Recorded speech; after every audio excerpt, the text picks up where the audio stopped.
for it.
Hello, everybody. Welcome to another edition of Paranormal Swamp Talk. I am your host, Howard.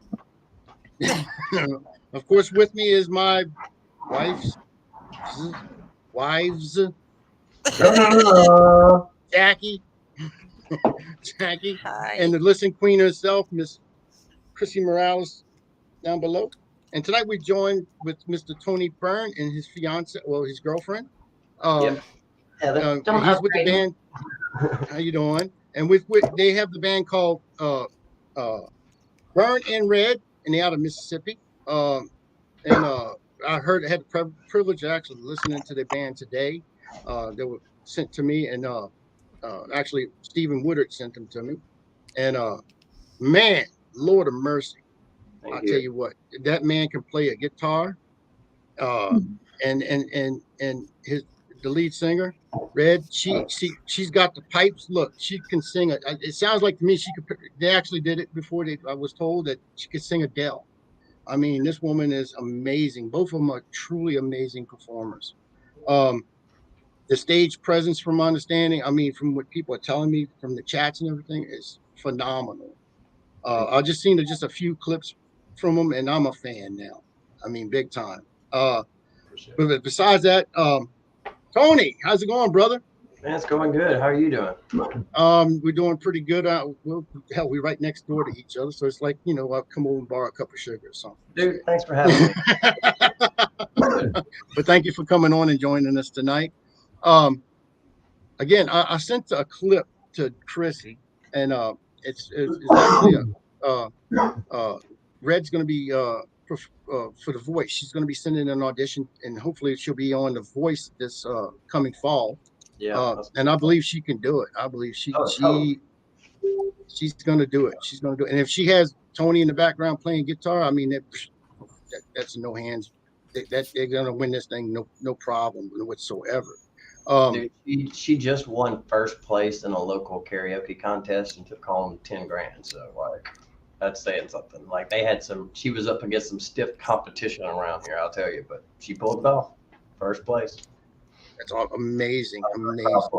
Really proud of her.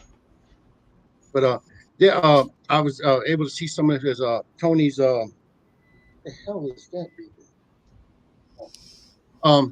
So I was watching some of the videos tonight, and him, playing. Matter of fact, they love to play a lot of cover music, but they also have original music also. Um, so to me, I mean, that is you don't see that very often. You don't see a lot of who's this? I have to go check this out. So what's up, Facebook user? I don't have you on there. You have to accept the thing. Um, but yeah, I've seen, and he was cutting it up. I mean, they play a lot of the Motley Crue, uh, Guns N' Roses, things of that nature, and he can pull it off. I'm telling you, he's Slash right there. I mean, boom, that's Slash right there. It's funny, we just got booked to do this 80s themed concert, and it was supposed to be like big hair and just all 80s music. So I took this trek down 80s hair metal land and started learning all these Guns N' Roses songs, Def Leppard, Motley Crue, and Bon Jovi. And I couldn't just, like, I had so much fun playing 80s hair metal on guitar, just couldn't stop. I just went down this whole rabbit hole of 80s stuff. So I'm sure Heather's sick of it by now. No, I'm a little biased, but I don't mind. I don't think anybody minds because I tell you what, from what I've heard, you got a fan here. I've seen a lot of bands in my time. Of course, if you're living in Louisiana and Mississippi area, you do see a lot of people trying to, make it and performing and stuff like. A lot of bands, a lot of musicians out there, and there's only a few that actually break that ceiling or whatever you want to call it. Yeah, and Tony's one. I think they can do that. I believe they if not, they probably already accomplished it here locally anyway. But yeah, we're working out some deals right now, and Tony, hopefully he'll be performing also at Fear Fest, coming in September 29th, 30th, and October 1st. Matter of fact, we was talking about, and it's Tony's birthday right before October. I mean, this Fear Fest, so it's going to be more special for him. And this is going to be a special occasion for everybody. I think. I mean, this is first time ever this is done here. Have they ever had any type of Fear Fest or anything like that, or Paracon or anything in Mississippi before? Yeah, we played Terror on the Coast last couple of years. My son is in this really theatrical heavy metal band that I was in with him. We wear costumes and get up there and put on this really theatrical show. So they booked us at Terror on the Coast. I don't know if you've heard about that. That place is really huge. It's in Gulfport. They have it every year around Halloween, and that's a really fun event. They had this big haunted house, and everybody comes to do this haunted tour, and like they had a big stage with the bands and stuff. So it was fun.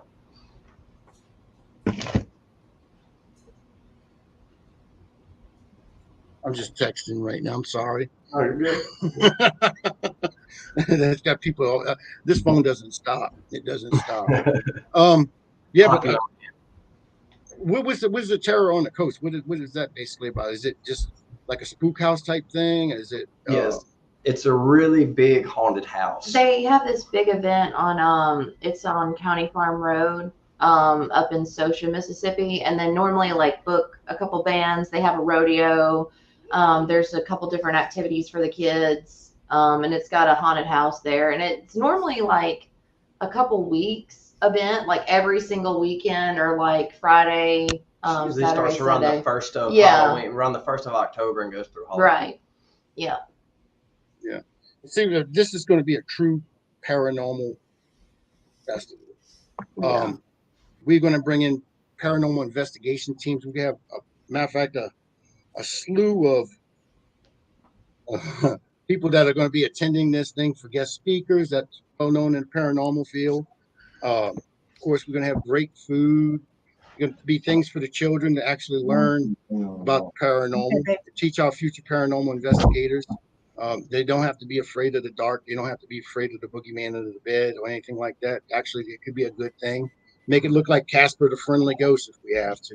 I mean, it is what it is. I mean, there are good spirits and bad spirits out there. So that's what we're kind of. Oh, I see the little hands. That's okay. Come here, Violet. Y'all guys want to meet Violet? This is Violet. Sure. How you doing, Violet? Yeah, we'll have.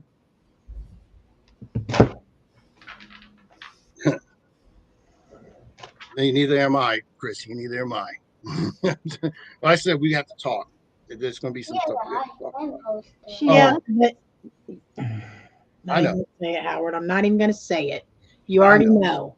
I already know. I already know. So going back to this, and we're doing an interview. So, so tell us a little bit about when did you first started playing? When did how did you know that you was going to be when you first picked up the guitar and said, "Oh, we're going to start playing guitar"? Well, like I was telling you earlier, nobody in my family ever played music. It was kind of odd that I picked up on it, and I dug a guitar out of my father's closet. I didn't even know was in there. I guess he just didn't want to hear me twang on it, but I picked it up and I couldn't put it down. That was around 16. And by the time I was 18, I'd started my own band and booking my own show. Like I had to just go down to the VFW and I asked the guys like how much to rent this room on Friday night, and I rented the room and printed the flyer and booked the other bands and just did all this myself because I'd never done it before. Like I didn't know nothing about putting on a show or playing music, but I was so determined that I wanted to be in a band, I wanted to play guitar, and I wanted to do this that I just got out and figured it out on my own, and that was in Memphis. That's where I'm originally from. And I moved down here to the coast in 2000, like right before Katrina, around 2000. And there was a big music scene down here. And that's the main reason that brought me to the coast was the music scene. I wanted to make it with my band, chasing your dream, all that stuff. What's the type of new music that y'all got coming out that y'all, that original music? What basically inspires you to write, your own type of music? What's your influences on that? Well, like early on, like that's all I ever wanted to play was original music. I just wanted to play heavy metal, original music, and there was a few venues around here that would cater to the local metal scene. But, as I got older and I got better that playing guitar, I learned that people want to hear the cover tunes. You know, they want to hear the classic rock cover songs that everybody knows, and so that's what we get paid the most to play. You know, people will pay us to go play the covers, and so we still like to do our own thing, and we are like a hard rock kind of edge. See, me and Red, we initially first met because we were both in a Breaking Benjamin tribute band. And I know that's kind of like a small niche, but that's what we were into. And the group of musicians I was playing with is, I just wanted to play with those guys because those were the best players around, you know, in my neighborhood. And we were all into the same thing.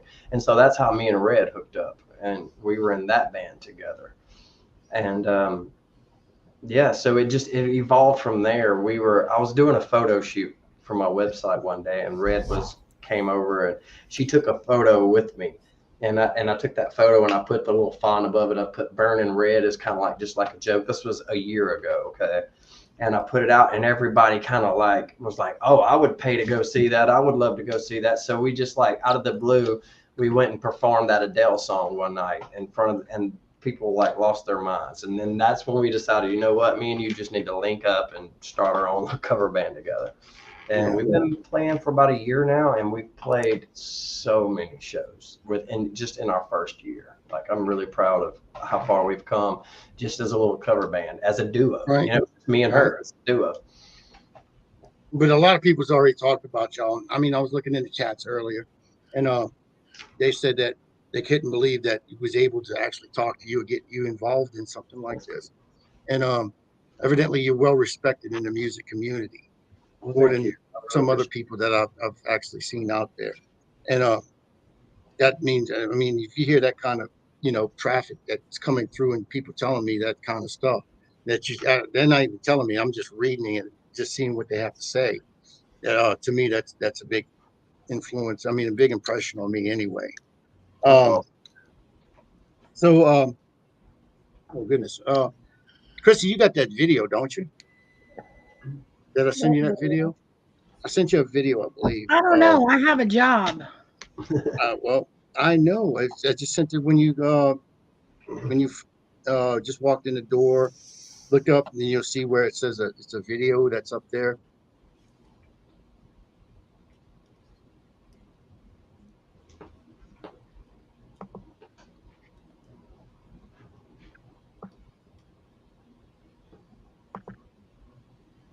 I believe this is the video that you was sending to The Voice, I believe. Yeah, and I See Red. Yes. Mm-hmm. And I've never heard of the song myself. My wife told me that. Actually, Chrissy had that on her profile page or something. She had that song with something on hers. Is that right, Jackie? Yeah. Didn't you have that song on one of your reels, Christy? I don't know if I did or not, Jackie. I have a lot of reels and a lot of TikToks. Yeah, I didn't even know about this song, but Red turned me on to this one. She was like, check this one out. I think this will be good. This is my That's kind of like our number one song. This is my favorite one.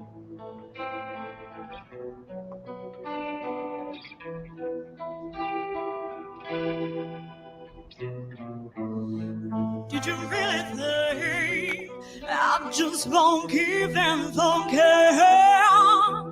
No, I'm still catching you with high blood sugar on cold, so cold. Know that you're too charming, cheap, lying, hungry.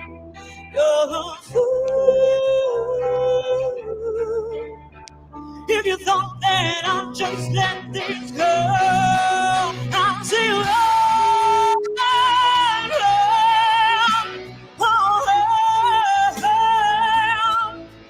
come to your hand, to your hand.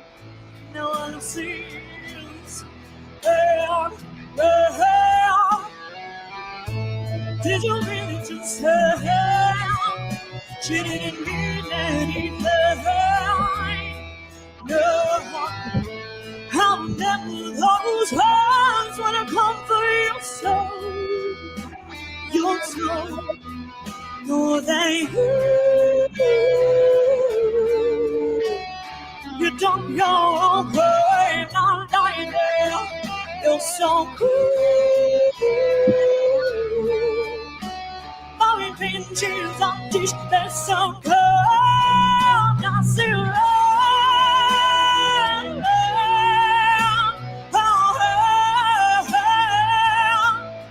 hooked on to your hand, to your hand. Execution don't stop, and I won't be no time. Don't you know that you're better off there? I'll see you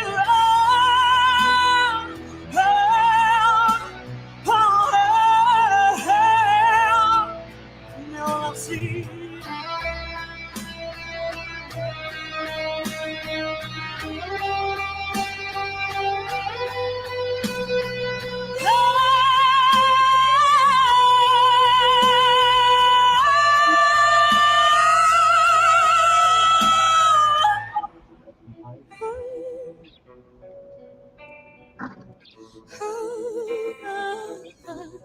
You're so dumb. Little secret wanna open tonight. So,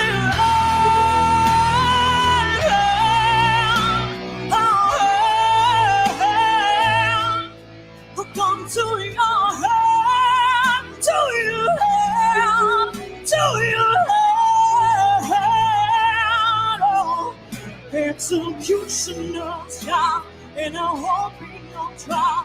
Don't you know that you're better off dead? I'll see you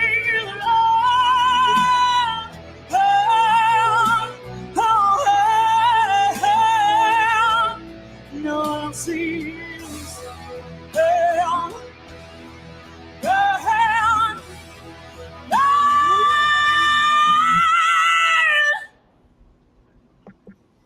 Damn.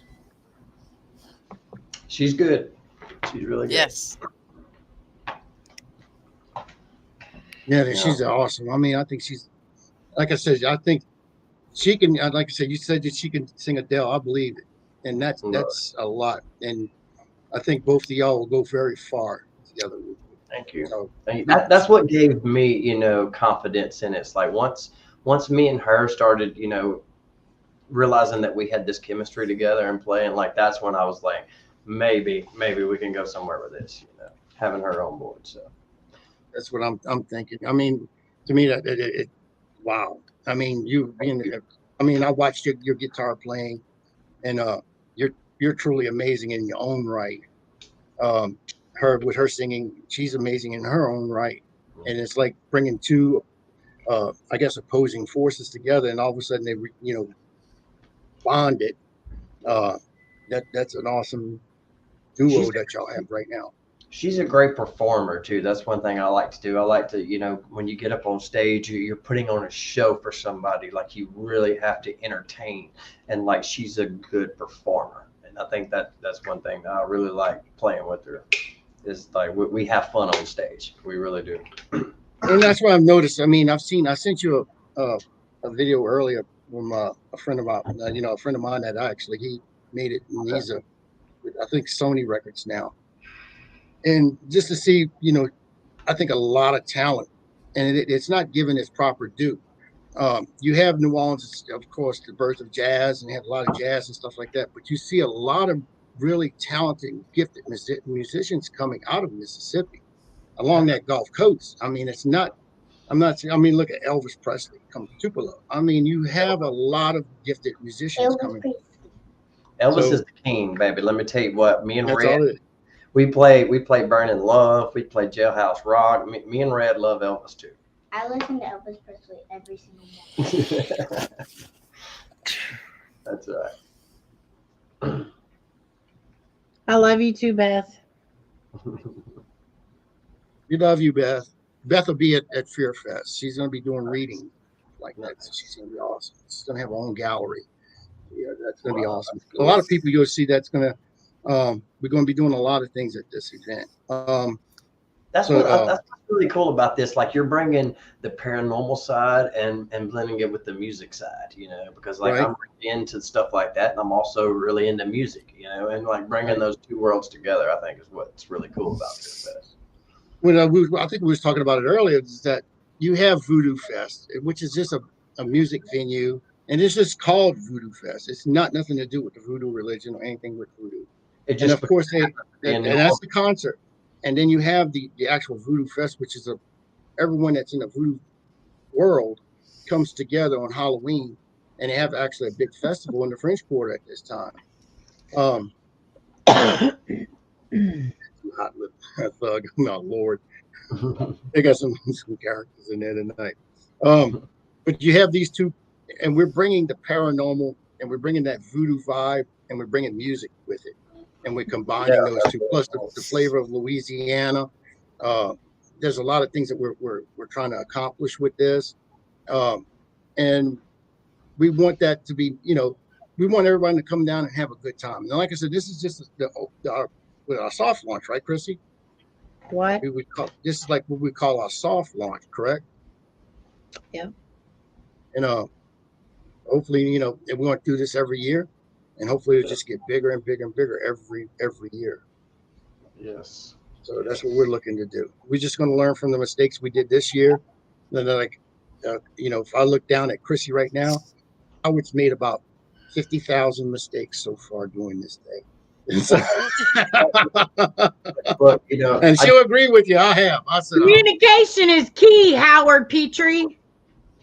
I don't like talking to my wives. I mean, that's why I got divorced so many times. I just watched a documentary on Coachella, and Coachella wasn't everything it was at first. It took them several years before they figured out what worked and what didn't. And now it's like one of the biggest events of the year. They said it was a flop this year, though. Oh, yeah. Really? I heard about that too. Yeah. Yeah, Coachella was a flop. Mm-hmm. I know they just had French Quarter Festival in New Orleans, and it was pretty. It was on the average. Yeah. And then we have Jazz Fest that's coming up. I believe that starts this week or next week. So that's always a big event for us. So that's in the French Quarter. But we're looking. I mean, when I say Jazz Fest, a big event, you're talking like 3 million plus people that come to this event. 3 million plus that come just to listen to music. And we looked at those fields, Chrissy and myself, and they were just too small. It'd been a logistical nightmare to have this thing at the fairgrounds. And we were just looking for more of an indoor type venue. And we stumbled across one, and we was happy with it until basically was getting, I guess, the raw end of the stick. And then we landed with this venue, which is actually a lot bigger venue, which we can hold a lot more and do a lot more in. So we was fortunate enough to land this and have this, and this is where we having it in Mandeville, Louisiana, which in St. Tammany Parish, which is only like 35 minutes away from downtown New Orleans. So we're not that far away from the city. We just like Tony, you know where Slidell's at. You from Slidell to New Orleans, that's basically it. It's not that far.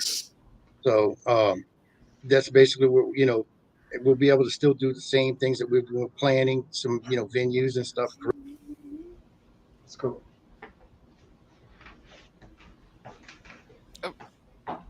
Investigations and stuff like that, and it's always we're still trying to find we're still adding stuff every day, it seems like, or every other day there's something going on. Well, we troubleshooting something or doing something, and I try to keep in touch with Christy on a daily basis, and we try to work together on everything, and it's just on the fly. It's a lot of stuff you have to do what you got to do. See, that's what makes a good show, though. Is the more you put into it, the better the show's going to be. And you guys are like on top of like trying to make this the best thing it can possibly be. And that's what we're trying to do. And this is all going to benefit nonprofits. It's not, we're not benefiting, but all not benefit nonprofits. It's awesome. You got to give back to the community, man. Like we love doing stuff like that. So that's what we're doing. We give it back. Giving back a lot. They done took my wallet. Now they taking my blood. So it's like God. Pretty soon they'll be taking my soul. Yeah, but you're putting on entertainment for them at the same time. You know, you're offering them something in return. So that's what's really cool about it. And we've been actually working on this, Tony, since August of last year. Wow. This is is that about right, Chrissy? August? I think so. That's cool. And she's been with me in every step of this thing. She's been it's been looking at different venues, looking at contracts, looking at everything else. And Chrissy, she spots that stuff. You know, she looks at all the contracts. She figures out everything that's legal and stuff. She does all the paperwork and everything else. A lot that goes into it. Yeah, there's a lot. There's a lot to go into, and it's a lot of headache, a lot of sleepless nights, a lot of heartache into this stuff, and it is what it is. I mean, if you wanted to be a success, then like I said, maybe next year it won't be as much of a problem of doing what we're doing now than what it is now. Yeah. So that's what we're hoping for anyway. Oh yeah. But I'm trying there. Oh my Lord! And there's people sending stuff. I'm going to turn this phone off. But yeah, I mean, like I said, we're trying to do the best we can with this thing. Only two of us working on this. It's a lot. It's a lot. It is a lot. A lot of running. Setting up. I mean, it's like what you're trying to do. Working on a Paracon, basically what it is. It's a Paracon, and then that's one venue, and then you're working on a music event, which is if you're having a concert, that's a nightmare in itself by itself. So you're actually doing that. Plus you're actually having venues outside of your venue. It's you combining 4 or 5 different events into one major event. Generating revenue for a bunch of small businesses and companies, like the catering crew that's going to come in and feed the people, and the sound crew that's going to come in and run sound, and the bands, and so it's good for everybody, Right. And you got to try to keep everybody happy. You got to keep your vendors happy. You got to keep your sponsors happy. You got to keep it's like at night you go to sleep. If you go to sleep, it's nothing but headaches with this thing. I'm telling you now, Tony. I'm sorry to making this about us, but hey, I'm bro. I do it all the time. I do the same stuff. Put on shows, like people just show up and they think, oh, this is fun, a little event. They don't think about the thing that went behind the scenes. Right. And I mean, like I said, this is something we both feel passionate about, Chrissy and myself. That's what's important. And this is something we want to do, and we want to try to help, because Chrissy's going to be moving. She just told you her husband, Jason, he's from here, and they want to move back down here. Okay. And so that they're going to be moving in from Indiana, and it's just her, it's just like we're trying to make the best in her future community. That's what we're looking for. Christy has a lot to do with a lot of most importantly, Howard Petrie, you have to keep. Yeah, that is true. That is very true. And there's my mistress. I was telling you about I have a mistress too. So we go. So we have a lot of people that's coming in. Riddler versus Swamp Witch. I think. Oh my God! If you've seen that, look. If Chrissy sees this, she's going to kick your butt. I'm going to tell you that now. I already seen it. You've seen that, huh? But yeah, I mean, that's what we're trying to do. We're trying to accomplish something that's never been accomplished before, and it's a lot of give and take in this. So you got to take risks to make something like that happen. Oh, there's a lot of risk that's being involved in this, and right now the risk factor is not as bad as what it was in the past. It's not as deep as what it was. Well, like you said, like if you're passionate about something and you really believe in what you're doing, then it makes it all worth it. Well, it's like what you had out there. You said you had the Terror Fest, and that was more like a haunted house thing. I mean, that's fine. We have those all over the place in here in Louisiana. We have them all over it's everywhere. We have the mortuary and all that stuff over here, and stuff like that. And you have that on the Mississippi coast. You have all those events and stuff like that happen out there. And that's basically That's just to get someone that's a spook house. That's all it is. Yeah. It's a big It's a spook haunted house. house. That's all it is. Spooky house. That's right. And what we're trying to do is actually create an event where it's paranormal, real Ghostbusters, real paranormal investigators that are coming together and, you know, selling their ideas to one another, giving them their ideas to one another, selling product, meeting one another for the first time, possibly,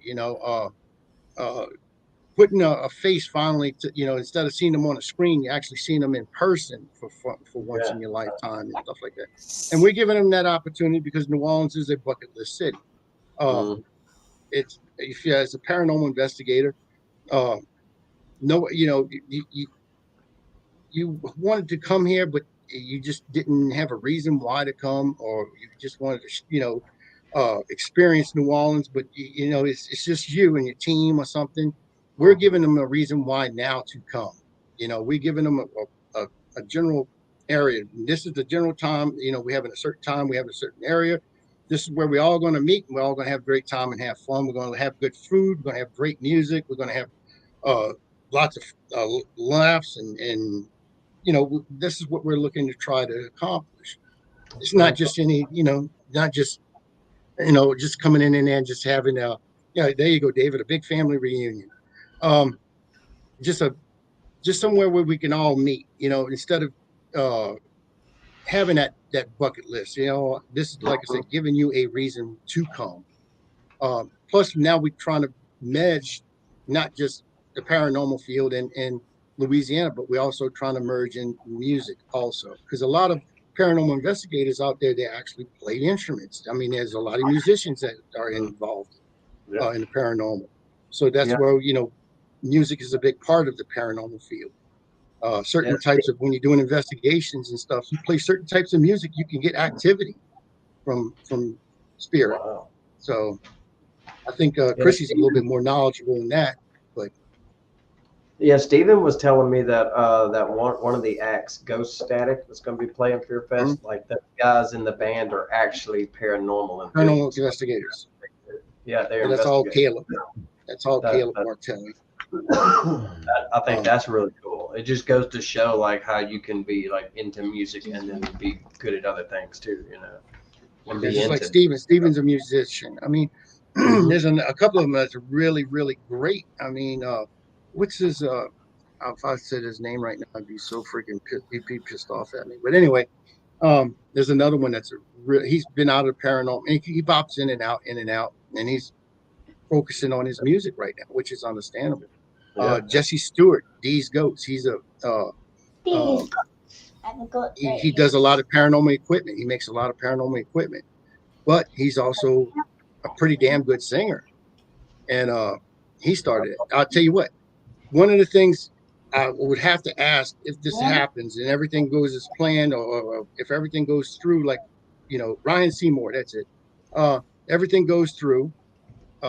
One request I have is this person here was at my wedding and sang at my wedding, and she's got some lungs on her. And I don't know who you're talking about. she would have to perform one song. So, come on, Chrissy, you got some lungs on you, girl. Hey, if you can get up on stage with us, you could sing with us when we get up there. Yay, okay.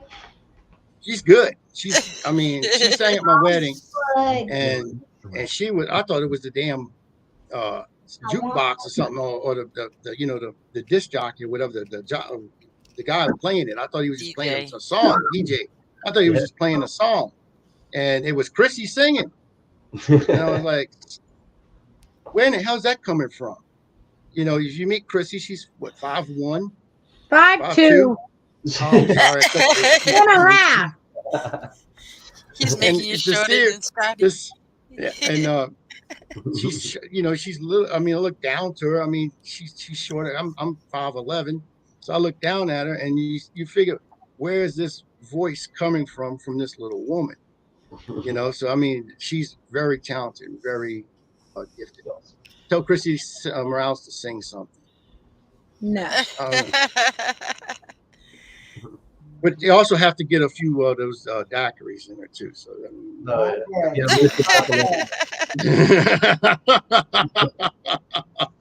I do not need alcohol to sing. I've been singing my whole life in church. Her milkshake brings all the boys to the yard. Her milkshake. God.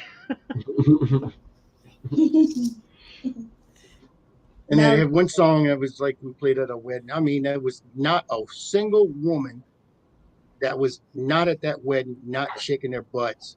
It's by Big Frida from New Orleans. It's AZZ everywhere. And they sang that song, and Lord, I mean, there was every woman out there on the floor twerking. I ain't never seen so much butts in my entire life. As in one spot. I mean, they had people coming from behind the bars and stuff. They were women from serving food. They were out there doing it. And it was like, good Lord. It was a fun wedding. It should. I mean, I wish I would have known you earlier. You could have been there. Yeah. Weddings are supposed to be fun. And But yeah, I want to get back to you.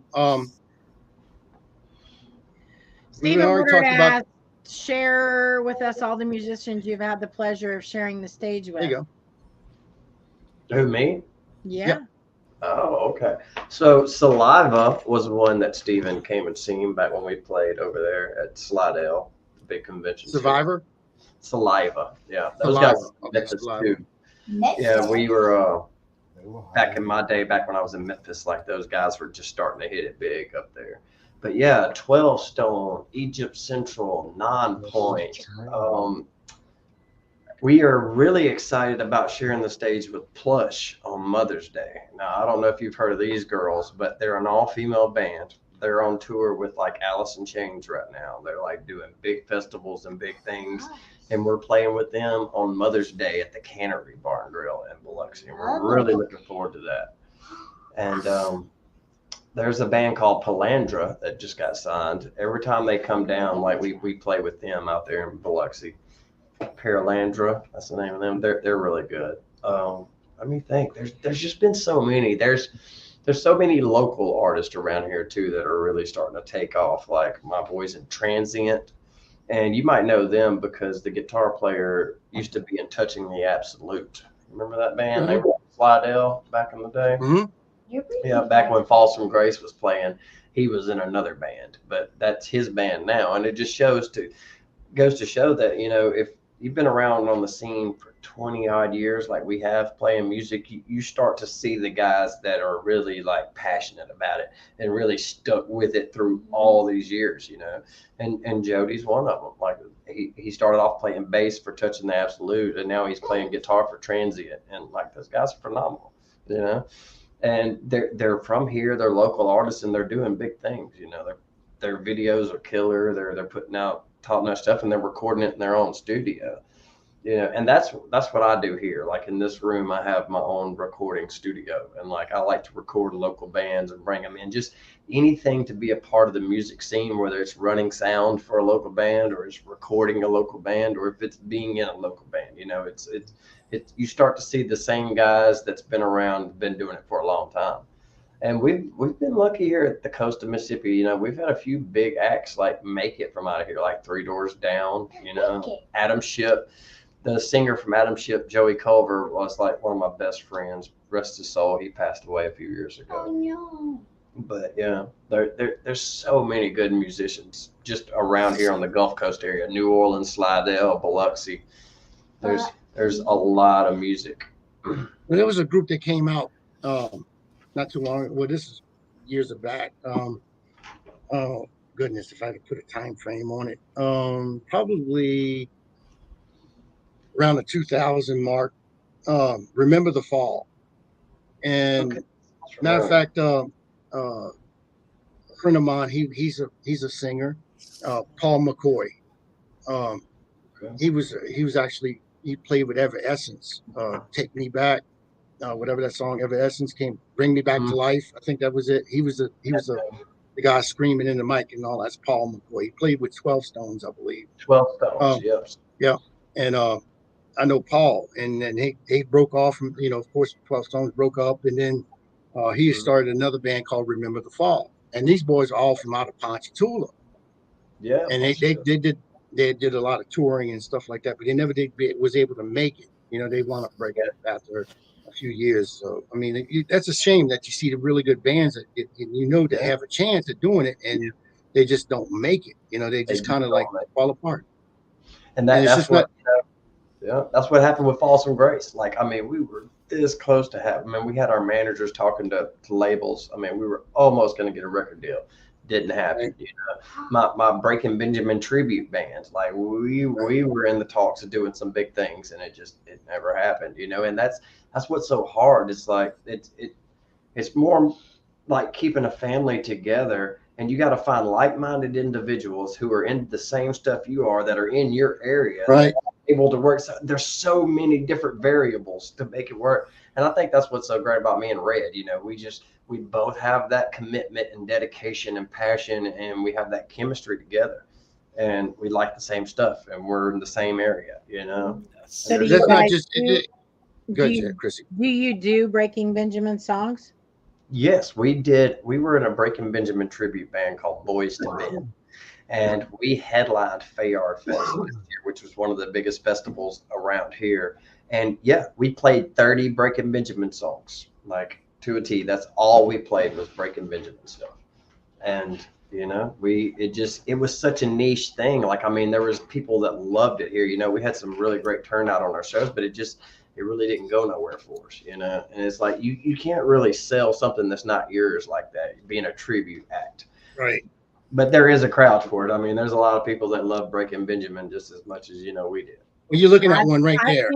I've seen them in concert 4 times. Really? See, that's funny. They're playing right here in my neighborhood at the Coast Coliseum on May 6th. And I'm working that show. I'll be like helping set up the stage, and Heather, too, the girl you just met, will be setting up the stage and the lights and running sound and doing all that stuff for Breaking Benjamin. So like, I've been in a tribute band, but I've never like got to meet them. So hopefully I'll be able to get to meet them and get to see them live for the first time. So I'm really excited about that. That's awesome. So what kind of songs do you sing as a singer? Which name a few songs that you can actually, you can actually, I mean, you sing that you actually, I mean, you have tribute bands, but you have some tribute bands out there that actually sound like the actual band. I mean, they sound actual singer, I want to hear an original. That's mainly what I sing. If I'm singing, it's mostly my original stuff that I write and record here in my studio. But I was influenced by Marilyn Manson. Like, that was the first guy that made me think like, okay, this is what I want to do. I want to get a guitar and I want to be in a band. That was Marilyn Manson who did that for me, And so I do a couple of Marilyn Manson songs. I think, okay. I got Steven said his Coal Chamber stuff. Coal Chamber. Now let me tell you this. I got this Coal Chamber story, right? So like, I'm from Memphis, so I seen Coal Chamber, Typo Negative, Misfits at the New Daisy Theater when I was a kid, right? I was like 17, 18 years old, and I was front row to see Coal Chamber. This was a life-changing experience for me, right? Like, the guitar player just locked eyes with me and gave me his pick, and I was like, oh, this is what I want to do. I got to be in a band now. It was just one of those things. In Coal Chamber, I was really into Coal Chamber, and that show particularly is what made me a fan of that band. There's little moments that you look back on, like, it's like that was crucial to me being a guitar player, was that moment right there, inspired me to be a performer. Like the way like Coal Chamber's guitar player would stand on stage and hold his guitar and look, just little things like that made me like, oh, that's the coolest thing ever. Yeah. Mm-hmm. I love Marilyn Manson. I mean, the stuff that I was watching on, ripping on the guitar, Motley Crue.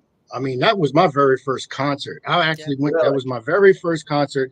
Was Motley Crue, and I went to go see Dr. Feelgood concert.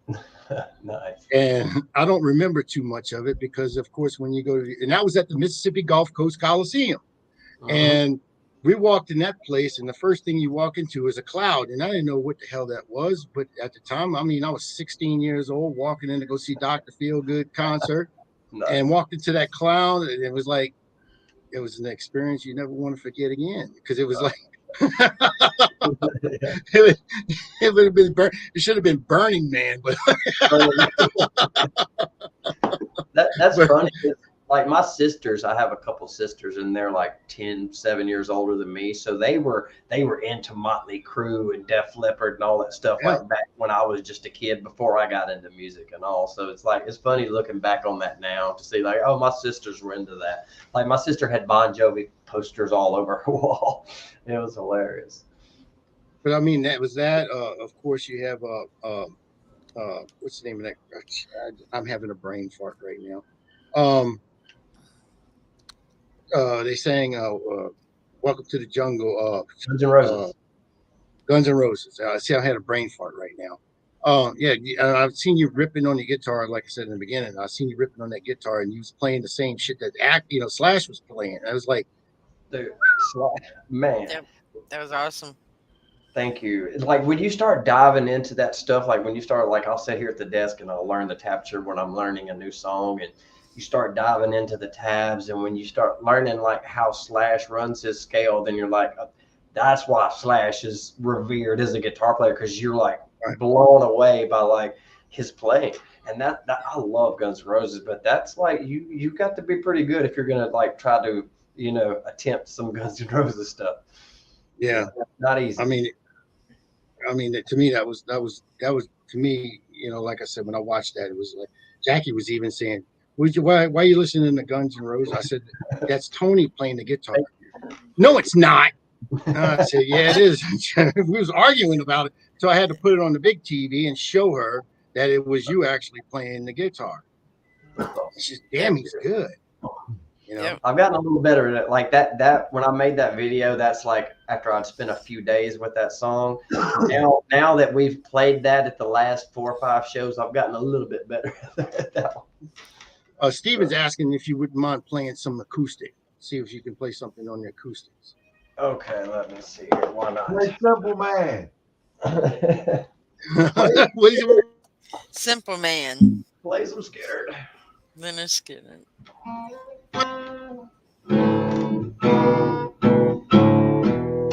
Can y'all hear that? Is that okay? Yes. I wish Red was here. Like if she was here, she could totally help me play some stuff. I don't even know if this guitar's in tune.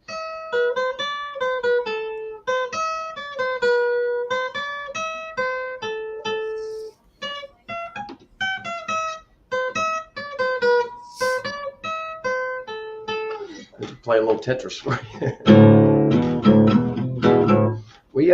Me and Red do this one song by a band called 6 a.m. I don't know if you know this band, but Nikki Sixx, the bass player from Motley Crue, started a band called 6 a.m. And they got this song that's called Life is Beautiful. And it's kind of like...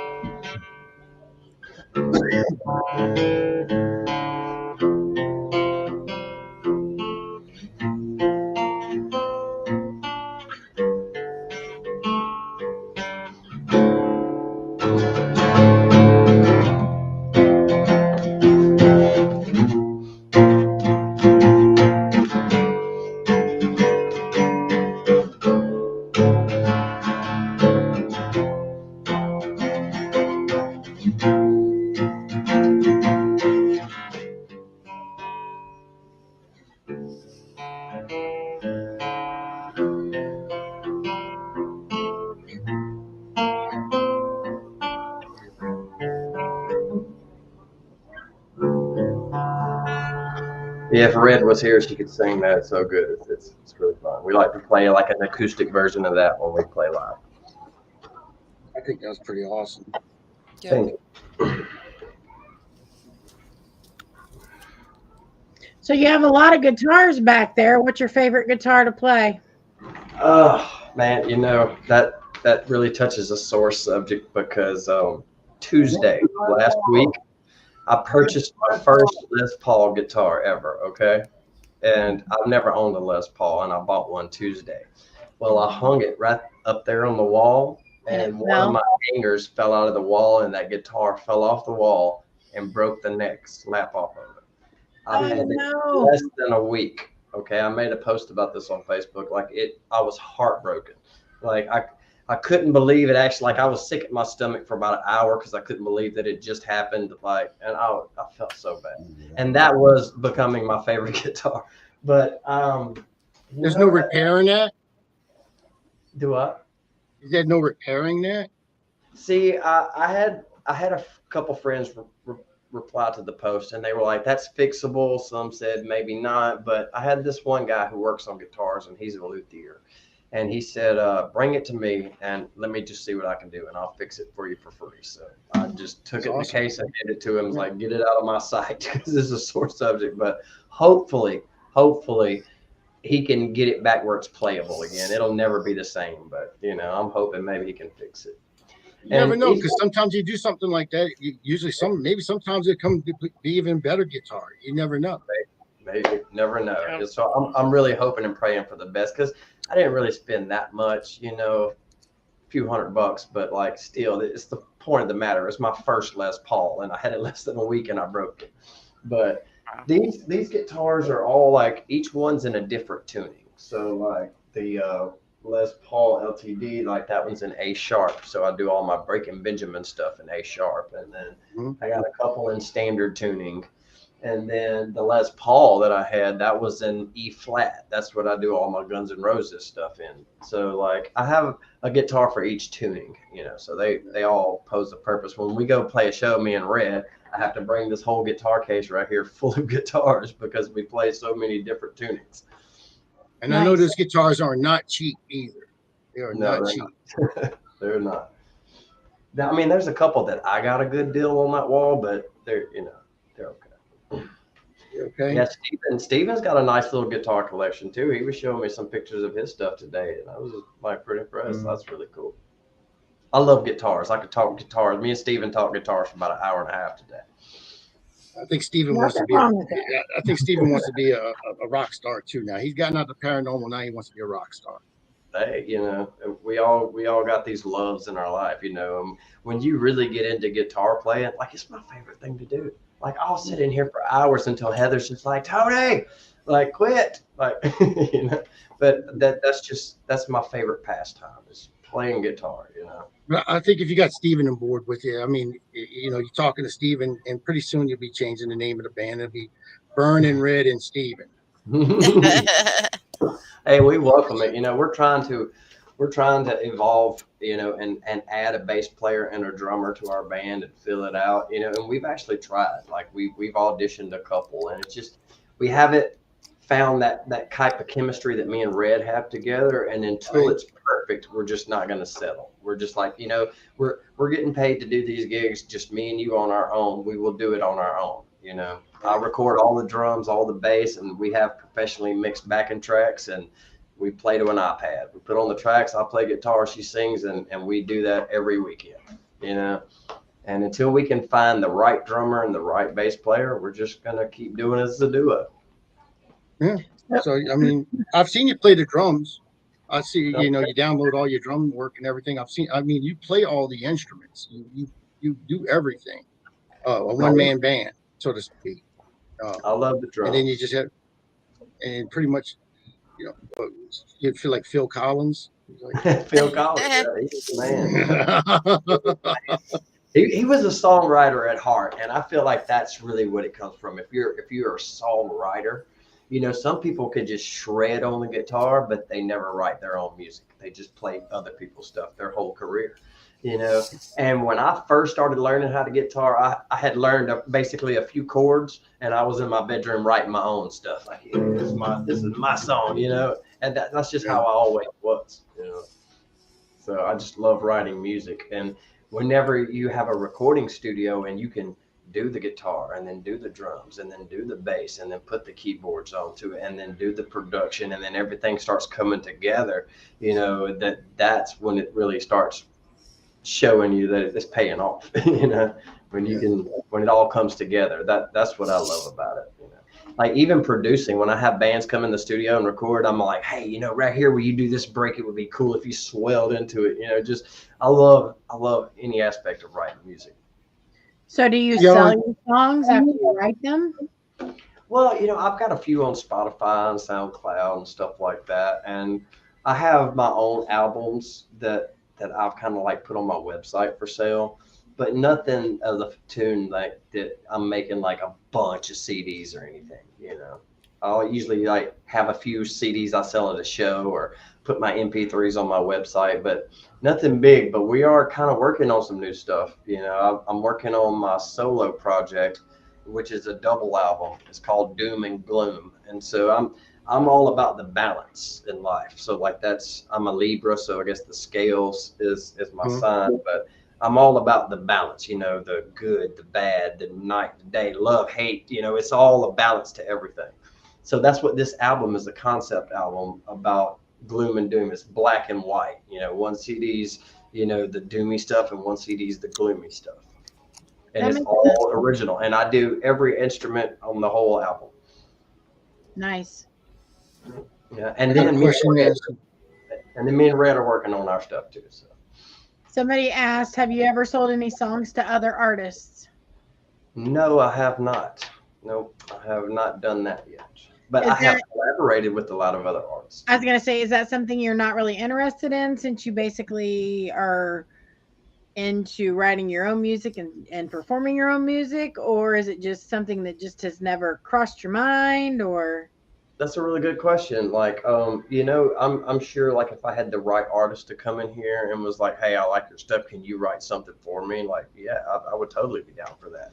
You know, I love collaborating with artists here on the coast. Like, there's another guitar player from Bay St. Louis. His name is Shredley, and that's why they call him Shredley, because he just shreds on guitar. And he's constantly working on his stuff on YouTube. He's endorsed by Black Star amps and Elixir strings, and like he's every day he's writing his own stuff. He's doing his own album right there on his laptop in his bedroom, and like, you know, I admire that. Somebody who's, you know, here and just working with what they have, the tools they have. And he's like, I love like writing music and playing with him. I'm gonna do something on his album. He's gonna do something on my album. So I would totally write a song or sell it to somebody if I had the opportunity. Yes. okay. To answer your question. So do y'all have a manager? That's my next, because you're saying that you're trying to get your music out there, and usually the manager does that. You know, they promote you and get you sold out there and move your stuff. Do y'all have a manager, or you're managing yourselves, or how does that work? I'm basically operating as the manager right now. You know, I do all the promotion. You know, I make my own website. I kind of like try to market and brand the whole thing.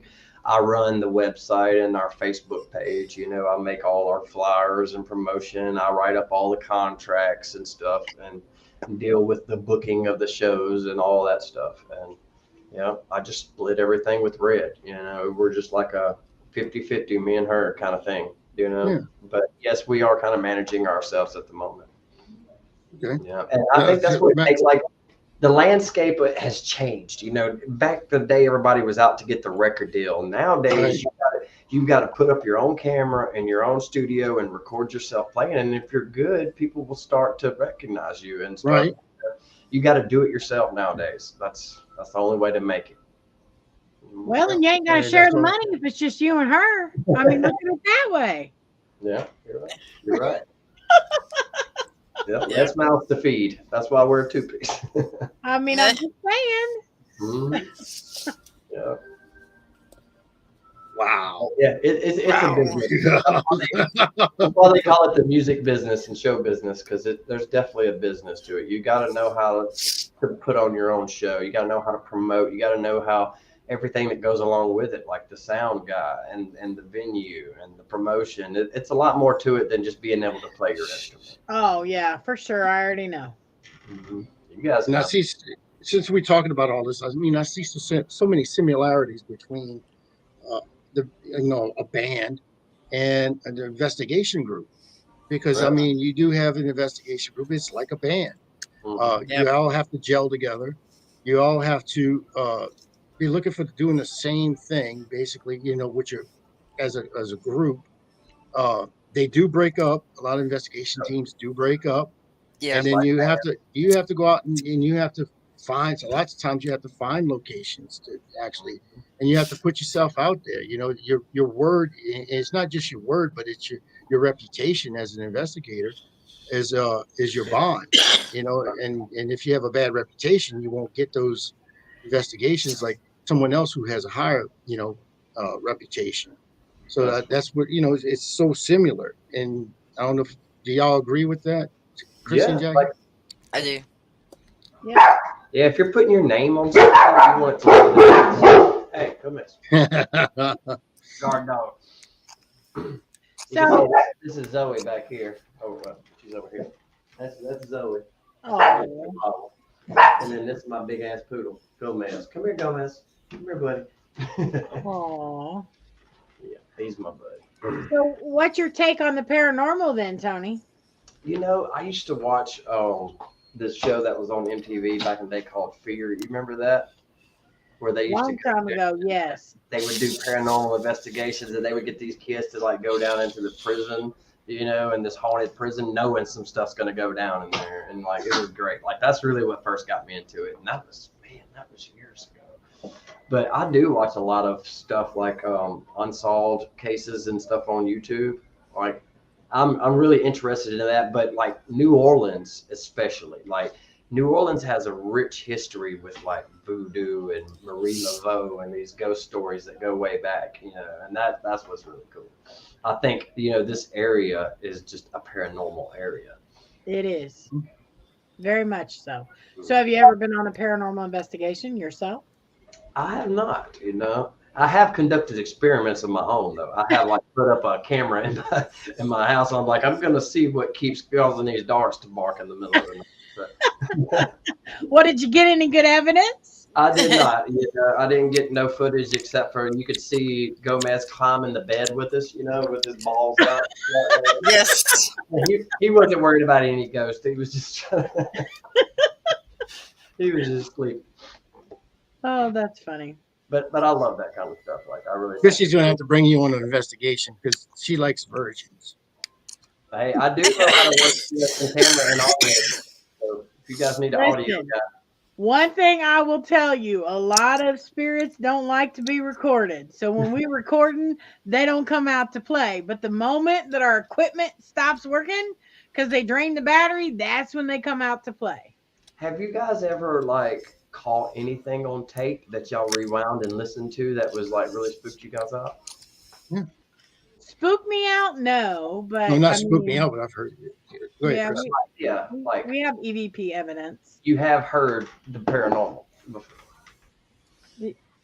I hear, I see, I feel. Yeah. Really? Okay. Chrissy's psychic. Okay. Yeah, you mentioned that. You mentioned that she was a medium. I don't call myself that, but I just call myself gifted. Okay. I call myself gifted too. Oh wow. Howard. Don't even. Y'all tell me I'm an empath. Y'all tell me I'm an empath. We do, but you were fixing to make fun of it. I already knew where you were going with that, so I just put it right down. I wasn't gonna make none. I'm just saying I'm gifted too. And you looked at me and you said, I'm gifted. I can't be gifted now. So You I are take an my gift empath. back. You are an I take my gift back. I do like I do believe in the paranormal and stuff though. I think that's where it all starts. You either got to believe or you don't, you know. Well, and we don't dislike people that don't, because I mean those are some of the people that you really like to take on the really good investigations because they get freaked out. Skeptics. We love skeptics. You want a skeptic, yeah. You definitely got to have a skeptic on the crew. Yeah, for sure, because they're like, "Wow, did that really just happen?" Yeah. So. And you're sitting over there, quick touching me on the neck, quick touching me on the neck, and the person you think's touching you on the neck is on the other side of the room. Who are you talking to? You know? Or you get pushed down, you know, or get scratched or shoved or kicked, or you know, it depends. Yeah. Man. And you're in the room by yourself. That'll make the hair stand up on your neck, won't it? That's funny. Yeah, well, I'm saying. I mean, this is the stuff that you go through being a paranormal investigator. I mean, and then we all crazy. I've never really ran into some circumstances where I was like, okay, this is really something spooky going on here. I guess I've just never been lucky enough for that to happen to me, you know. But if I did have a ghost, I would be like, that's awesome. Like I would welcome to have a ghost. Well, there's different. I mean, I'm sure Chrissy could explain it to you better than I can, but there's different. Spirit is there's some negative ones and there's a lot of good ones out there. It's just that they're in trouble and they need help, and that's what we do. We try to help them. Have you guys ever heard of a guy named Mark Frazier? He had a little TV show on TV, and he's a medium. Well, he just performed at the Hard Rock down here, and I worked that show. That's why I bring this up. But I got to see firsthand what he did, and he walked around the crowd, and he was like, I see the dead just like I see you guys out here in the crowd. He's like, everybody, and he would speak to families, loved ones, you know, and give them messages of this is what they're doing in the afterlife. And I thought it was really interesting getting able to see that firsthand. But his name is Matt Frazier. I'm sorry, it's Matt Frazier. Never heard of him. Cool. Well, he had his own TV show and everything. It was pretty neat. That's nice. I will say that probably about not that his show is, but about 90% of the shows that people see on television is crap. Oh yeah, I totally believe that, because I was a skeptic when I was like, okay, yeah, this guy, right? He's just good at selling his skit, because he packed it out. I mean, he sold the tickets. Like, I mean, I couldn't deny that. He packed the place out. Yeah. And so he was good at what he does. Now, do I believe it 100%? No, of course I was skeptic. But like, he was good at his art. I got to give him that. Well, and like I said, I'm not saying that he isn't legit, because if he was telling people about their loved ones and knew things that he couldn't have possibly known, then he probably is legit 100%. I'm just saying, for the most part, most of the shows you see, like Zach Baggins and all that crap, that's crap. Nobody gets possessed every single week. Yeah. It's the devil in there. It's the devil. Yeah. I think what made him popular is it was like he had like a reality show, and they were kind of like his character. He was kind of like a real drama queen, you know. He was like almost like a gay guy, but he wasn't. But like, it was just, he was real over the top, you know. But he was like, he firmly had everybody in that place believing that he could talk to dead people. Like, and he probably did. Yeah, but you can talk in front of a 1,000 people like that. Like, I thought that was pretty impressive. Yeah, it is. So it could be a con, like you said, or to taste the fact that there is or isn't, you know. But I'm a very open-minded person. I love to like investigate for sure. So, but you can't be a skeptic and be open-minded. I don't understand that one. That's you're right. You're right. So you have to be one or the other. You have to be open. I mean, open-minded is one thing, but if you're skeptical about it, then I don't know. Maybe you can. I don't know. I've never seen that before, but. He's open to it. If we took him on an investigation and he saw some stuff, he'd be like, "Whoa, now that's badass." That would be like, but I'm not like a conspiracy theorist. I don't believe the world is flat, and I believe they sent people to the moon. You know, I'm not like that kind of person. So you're not. we just had a discussion about that with Stephen and Chris. I mean, Stephen and Jackie the other day about the flat world theory. World theory, okay. No, it was about the Earth. Okay. See, I'm real scientific. Like, I love science. Like, love science. I watch like Neil deGrasse Tyson's podcast, Star Talk, all that stuff all the time. You know, I'm really into like space and planets and orbital mechanics and all. So, what's your take on the wormhole? The wormhole? Mm-hmm. Okay. What? Enlighten me a little bit. Like, so basically, like the ideology that you have loops in space or bends in space where you can travel from one place to another. Okay, so wormhole theory. You know, I guess that all comes around to like the multiverse theory too. You know, kind of, yeah. It's hard for me to believe that every time I make a decision, that the world splinters off into another identical me in another universe that made the other decision. You know, that's kind of hard for me to believe. But if you believe in infinity as a true thing, Hmm. then there is an infinite possibility. There's another me and you out there somewhere right now. Like, So, have you ever ran into people who say, you know, you have a twin somewhere because I have met you before? like a doppelganger or Yeah, like a deja vu sort of. yeah, Okay. yeah. I I, have had deja vu happen to me a few times where I've been like, I've been in this same exact situation before, but how could I ever? Because, you know, yeah, I have had several cases of really vivid deja vu. But I really. wouldn't say I believe in like I have a twin, like maybe a doppelganger, maybe somebody that reminds somebody of, you know, my characteristics or, you know, things I do. But I get that. Yeah, But but yeah, believing like that, you just got to kind of like you can go so far. You got to be straight on like what you really believe in and what you don't. You know, like I was saying, the multiverse theory, like that's just hard for me to grapple. But then I believe in infinity as a mathematical probability, and if you believe in that, then there's an infinite chance that that could be possible. So it's just, correct. yeah, That's very correct. it's confusing. I'm sorry about that. I had to leave off for a second. When you have Oh, a bunch of dogs in the house and one of them decides that they're going to do something and they all have to go see what they do, what one dog's doing, hmm it's a dog pile. So you got to go in and try to break them up. So, I heard some ruckus going on. yeah, they were all running. They were, one dog found he was doing something like he got a hold of something or something, and then the other one said, "What you got over there, brother?" And they all just decided they all going to find out what that one dog's got. So they all going to just pile up on top of each other and have a dog pile. So, That's what dogs do best. yeah, we love Y'all them. follow Trixie, right? Trixie. That's the Jack Russell.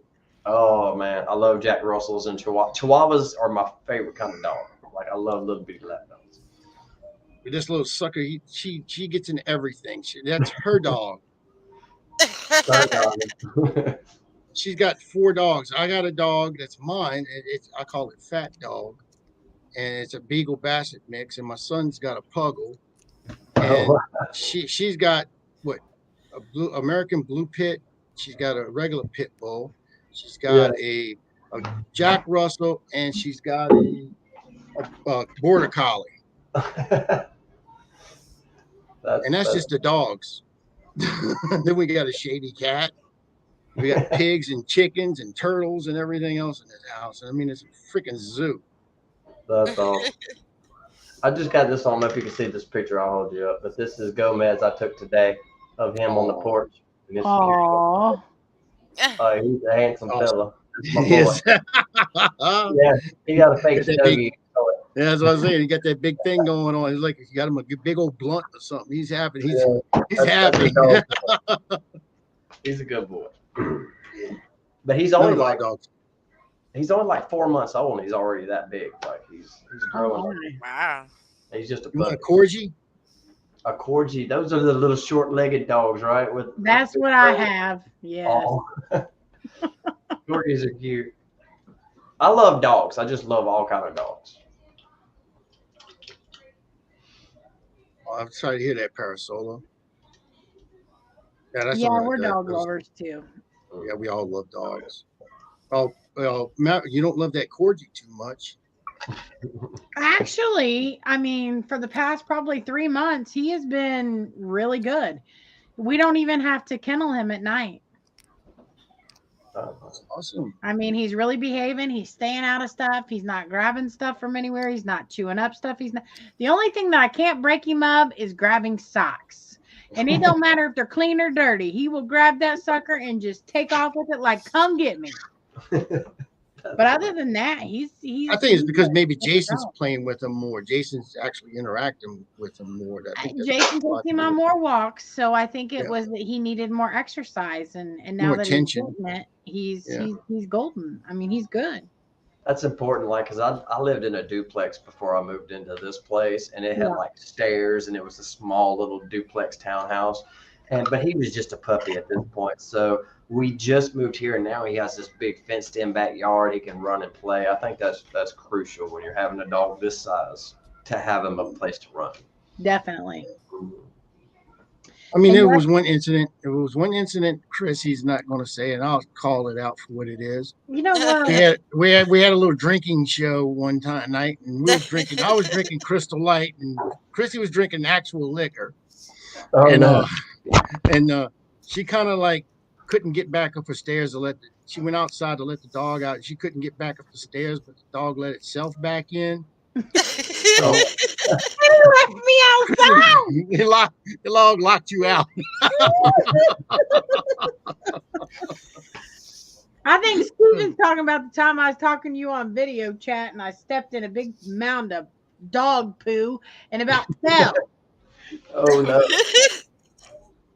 Yeah, he ain't done that since then. Thank God. Yeah. Well, at least he's not doing that. Maybe he was rebelling against something. He was just mad because you wasn't walking him or paying him enough attention. I guess I don't know, but like I said, he's an all new dog. He really is, and like I said, we don't even got to kennel him at night. But it's funny because he'll put himself in the kennel when he feels like he needs a nap and he needs his own space. He will open the kennel door and just go in and lay down. That's hilarious. That's hilarious. So Yeah, we have one like that. That's Hades. Hades will go in the kennel by himself, and when he's ready, the other one will come back, and as soon as the female wants out, the male just go kennel himself up, and they take turns getting out because if you let both of them out at the same time, they will destroy a house. They will totally destroy a house.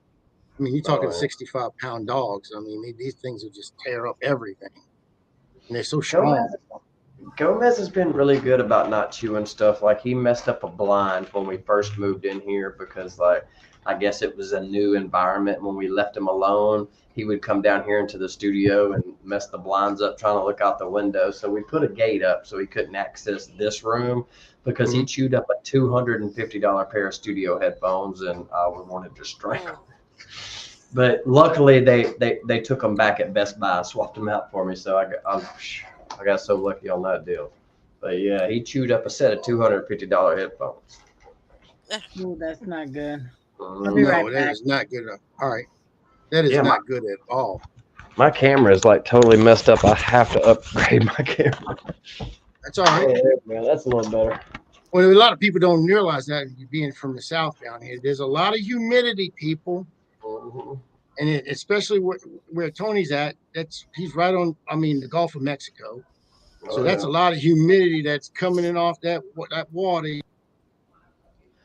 Yeah. Freeze. Yeah. But dude, yeah, I can stand right here in my driveway and throw a rock in the ocean. That's how close I am to the beach. Slow motion. Yeah, well, I was just reading what paranormal names. I'll tell you, I don't think we can say that on the show. I'll tell you what that Chrissy's husband's known as in the paranormal community. But that's for another show. Maybe I could tell you. I'll tell you. I'll text it to you. But yeah, no, there's just a lot of humidity, and we deal with a lot of humidity down here, and it is what it is. I mean, right now it's what I think 73 degrees here. I'm looking at my computer screen, and that's what it's telling me it's outside anyway. I mean, we're going to get warm. We just get warm over here.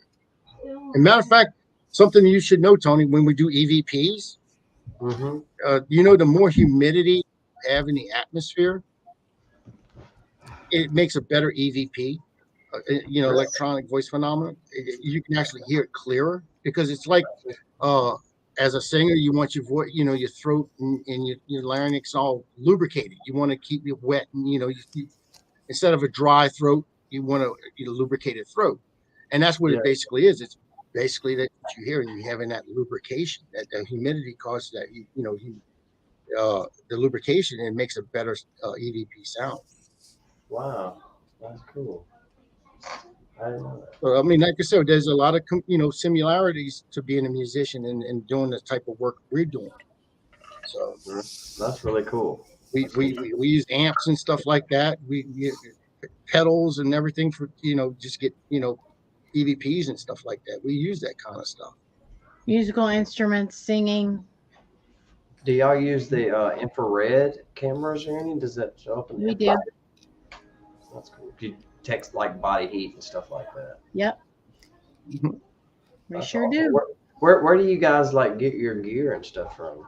Like, A plethora of places. A lot of us know other investigators who make the equipment. Some of us buy stuff like on ghoststop.com.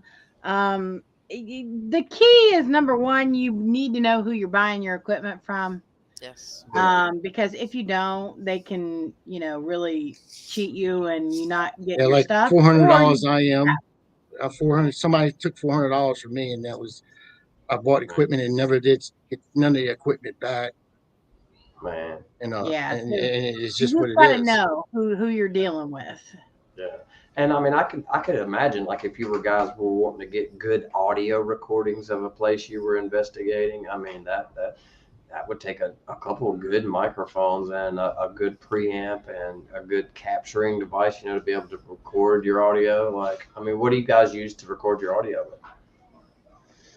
I have 3 or 4 different types of recorders, and we have a music store that's about 45 minutes away Mhm. that we go to a lot of the time for our audio equipment or our handheld recorders. Yeah. Because you can get some really good recorders. Now, you can also you don't have to have like a $350 handheld recorder. Not Yeah. that they're not amazing, because most musical artists use these recorders because of the mic value. But you can go and spend 30-40 bucks on a recorder and you still pick up great audio for EVP. Oh yeah. I've learned that, like over 20 years of playing music, you learn how to hook up a PA system and run your sound. But the art of recording was something that always like I enjoyed. Like I remember when I first started playing guitar when I was a kid, I had this little Fostex 4-track tape recorder, and you put a tape cassette in it, and it could record 4 tracks. So 2 would be frontwards and 2 would be backwards if you just tried to play the cassette. But you had Yep. 4 tracks on a tape, and like I would do 1 track of drums and 1 track of bass, and then that left me 2 tracks of guitars. But just the art of just sitting down and capturing audio and then mixing that audio and then making my own sounds. Like, I love that kind of stuff. Like, Yeah. really into it. Like, even when I was putting my studio together here the other day, just routing the cables and knowing what cable to send to the interface and to the amp and just putting everything in it's right. Like, man, that's not work to me. I enjoy it. Well, and the crazy part is with paranormal, you can catch something on an EVP, go back and replay it again once you get home, and it be gone. Yep. And it was there because the whole team heard it. You've seen it before. Yep. I've seen that happen before on some Yep. paranormal shows. Like, Not just audio, but also video. Video. You can do that, pictures and stuff like that. Digital picture, yeah, that happens a lot too. Yep. hey, do you guys ever like play your audio that you capture in reverse to see if you pick up anything backwards? Never tried that. My teammate has done that. One of my teammates has done that. I personally have not, but he hasn't caught anything running it backwards. But Yeah. that's not to say that he couldn't or wouldn't. Yeah. Steven's got a Tascam 8-track. That's what I recorded my first album on. Was a Tascam 8-track. Yeah. That's fun. But you want something that you can also clarify. You get an EVP, and lots of times it's real staticky and stuff like that. So you got to have equipment to where usually you do it on a computer or something, and you can actually clear it up to make it, to actually bring out that voice or whatever. You can actually enhance the voice so you can hear whatever's being said. Yeah, that's cool. So lots of times I'd love to see you guys do your thing and do your investigation. That would be really fun to watch. You guys ever like film videos and stuff whenever y'all do paranormal research? We do live videos. Nice. Okay. That's cool. Live filming, people could say, they doctored it. You go live, and there's no way you can fake that stuff. Yeah, right. No. Not faking And it a out. lot of the time, people will pick up on things that we're not seeing in the moment Right. because we're looking in one area, they're looking in another, and then they're commenting on the live. Hey, did you see that? Right. There's something going on right behind you. Exactly. That's happened to me already. Wow. Here, in this house, right here.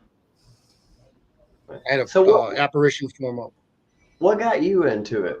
Howard, like what was it that make you think like, okay, this is what I want to do? I want to get into the paranormal research. What was it? Well, as for what got me into paranormal and believing in spirit, when I was about 5 or 6 years old, and I was in laying in the living room. Actually, we was living on the West Bank in New Orleans, and I opened up my eyes and I seen my great grandfather standing in front of me, face to face, Holy cow! and he just disappeared. I mean, just like he was there, solid, and all of a sudden he just kind of just melted away. And I jumped off that sofa and ran into the bedroom where my parents were, and I screamed. And my mother told me, she said, "Oh, he's just, that's your great grandpa. He's asking for prayers," Wow. and was able to put me to sleep. And ever since then, I've been Yeah. searching the paranormal. It's all perspective. It's all how you look at it. If you Mhm. want to be afraid of it, you'll be afraid of it. If not, Mhm. look at it. You know. We just like firemen. We don't run away from it. We run towards it. Yeah. There you go. That's how we do it. I think that's what Chrissy, Jackie Well, runs away from it. and okay. So like 99% of the stuff you're gonna run into are people, that are dead, of course. Yeah.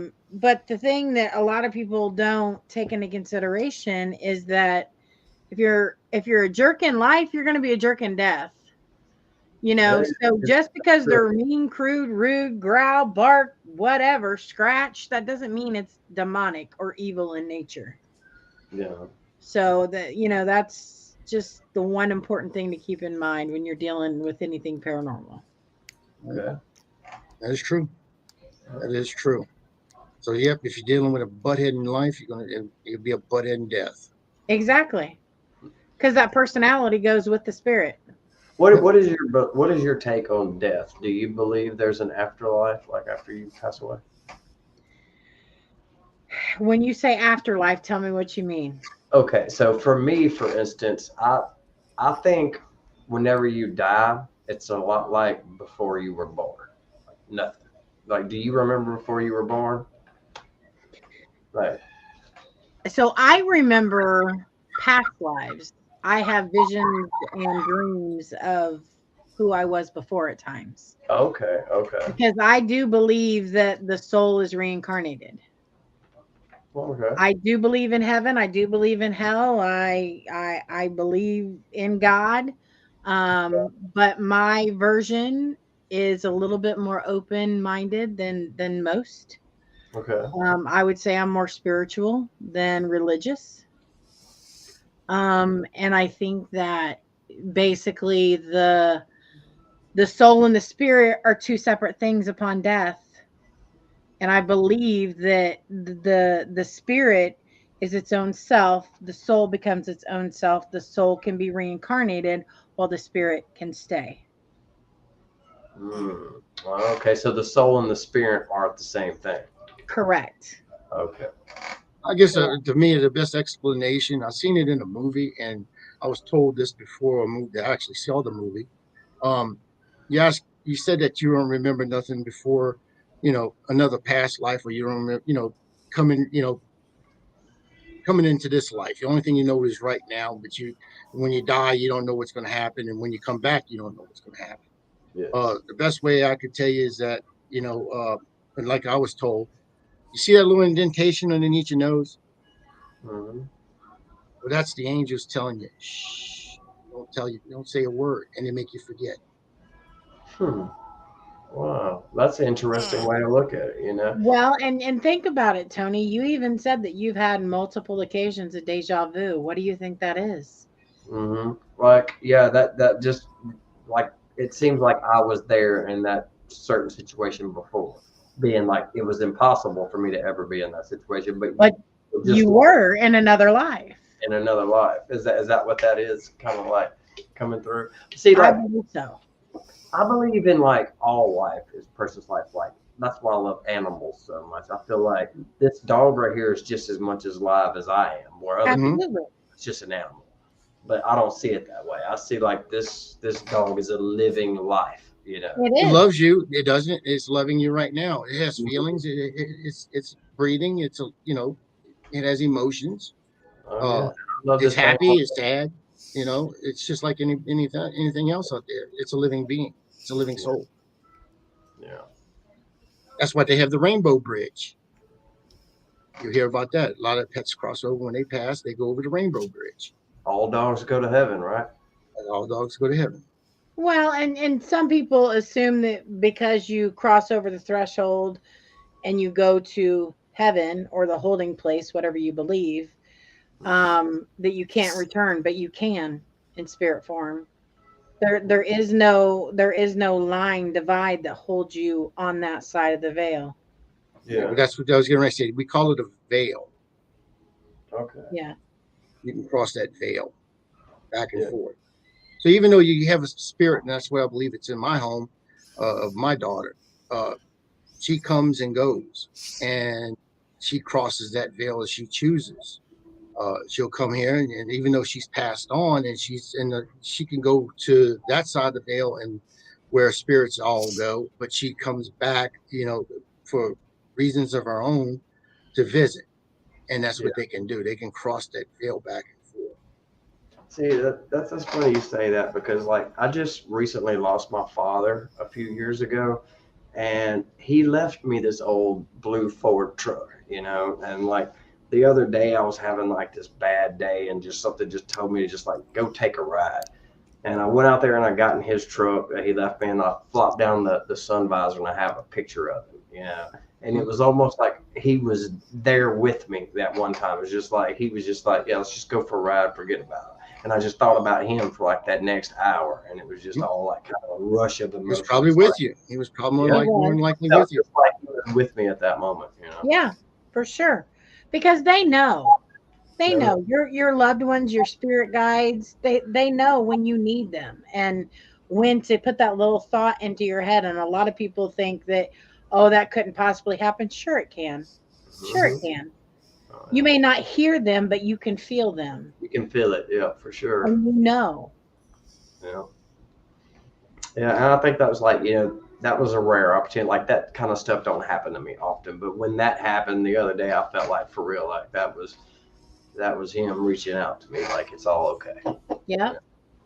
I mean, it seems like you've never experienced this stuff before. You never experienced the paranormal side of anything, and to me that's awesome. To me that's like you like coming to the kindergarten class and we're teaching you the ABCs, and to me that's awesome. I mean, really, it is, because you can mold someone into the right direction and teach them the right way of doing something, rather than you just picking it up, or someone who's ill-willed and teaching you the darker side of things. You always want to. There's always, you look at spirit with light and love. You never look at it through a dark side.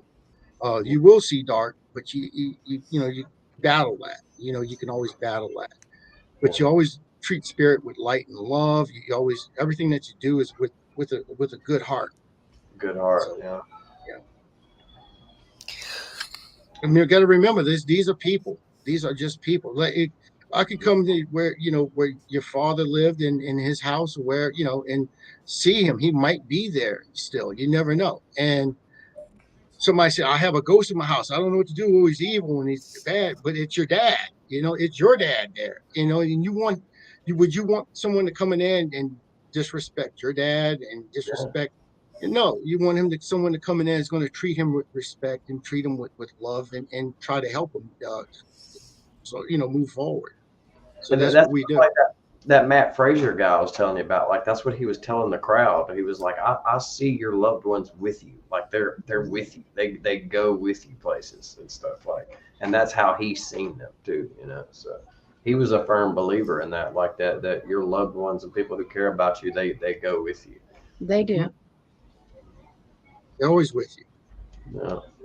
And me and my father, we didn't always have the best relationship growing up, like he was 30 years old when I was born. And so he would want to go hunting and fishing, and I would want to go play my guitar. We never just kind of clicked or had that, and we spent years not even speaking to each other, And so like his last year of his life was really rough.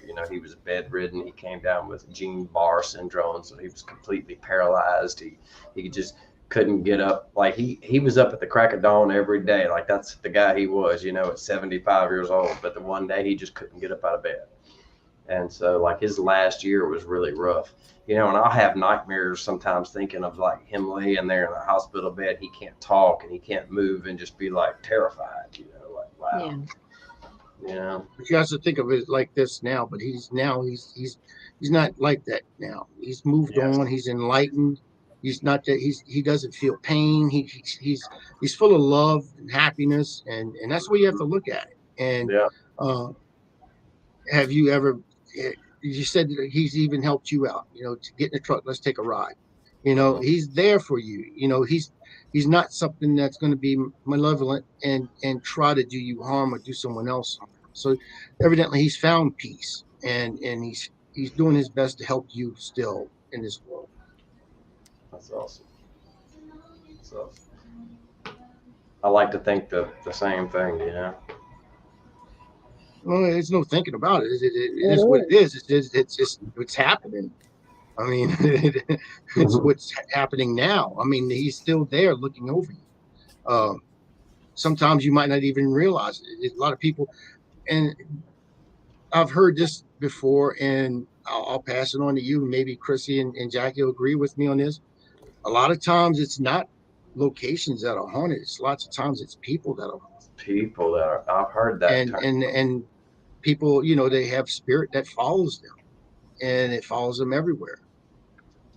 Wow. So, because like people don't know what happens after you die. So like, I mean, there's so many things that are unknown, you know, that could be possible, you know, and you can't just be like, oh no, that could never happen, because you don't know that could happen. Right. Right. and shit, Tony, you're not that far away from me, brother. I mean, hell, you could always hook up something. We bring you along on an investigation or something. Sure. Well, we'll be over there on May 5th at Cinco de Mayo. We'll be over there at the Hideaway Den in Mandeville, Louisiana. We'll be over in your neck of the woods. You guys have to come out and hang out with us. I'm going to have to throw you in the fucking closet or something, man. Hey, dude. See what happens. That sounds fun. Thanks for having me, guys. This was fun chatting with you. Okay, yeah. As a matter of fact, we're getting ready. Yeah, it's always almost 9:30. So, yeah, I know Chrissy's got plans we discussed earlier. Chrissy, it was nice to meet you. Jackie, you as well. Plans. Nice to meet you, Tony. But you know, thank you, Tony. We'll see y'all tomorrow night coming on the Petri Dish, and I'll get with you tomorrow about that, and we'll talk about time and all that stuff. Yeah, I was just talking to Red. She actually sent me a message back. She's been working with a band called Sour Candy over in Ponchatoula. I don't know if you're aware of these guys, but yeah, they do their own podcast and radio show. And so she's been in big demand. All the bands want her to come sing for her too. So, but she's been doing some stuff over there, and that's what she's doing tonight. So she couldn't join. In Ponchatoula? She's in Ponchatoula, yeah, helping them. She's driving back to Mississippi tonight? Mm-hmm. Yeah. She's going to pass my house up. I live on 912. Okay, yeah. So yeah, she could be here tomorrow. We usually have rehearsals here at my studio on Thursday, and hopefully, if I can dial everything in, maybe me and her can perform a song or two for you guys tomorrow. That'd be awesome. That'd be awesome. Well, thank you guys so much for having me, man. And all right, guys. Thank you. All right, and then with that being said, we'll see Tony tomorrow night. Thank you so very much for coming on. Matter of fact, I've learned a lot tonight about the music side of things. So. Yeah, this is awesome. And matter of fact, hats off to you, sir. I mean, you're great performers. I mean, you're very gifted, which y'all do. Thank you so much. I appreciate that. So with that being said, y'all have anything, Chrissy, Jackie? Nope. Thanks for coming on, and I like the song that you guys did, and you have a good night, Tony. You too. Bye, guys. All right, guys. Thank y'all for coming on, and we'll see y'all next week.